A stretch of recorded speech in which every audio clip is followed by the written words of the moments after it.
अमोल शिंदेला कायदेशीर मदत ॲडव्होकेट असीम सरोदे करणार आहेत असं वक्तव्य त्यांनी केलेलं आहे। अमोलला बेरोजगारीचा मुद्दा मांडायचा होता। अमोल शिंदेचा मार्ग चुकीचाच आहे, मात्र त्यांना बेरोजगारीचा मुद्दा मांडायचा होता असं मत असीम सरोदे यांनी मांडलेलं आहे।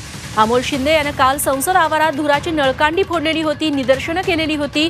त्या प्रकरणी त्याला अटक करण्यात आली आहे आणि अमोल शिंदेला आपण कायदेशीर मदत करणार आहोत असं आता वकील असीम सरोदे म्हणाले।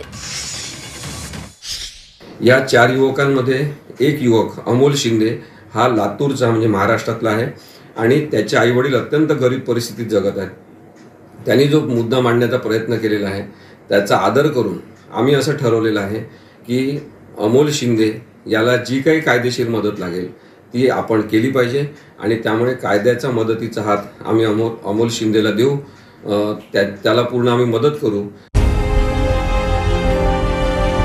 विकासाचा ध्यास म्हणजे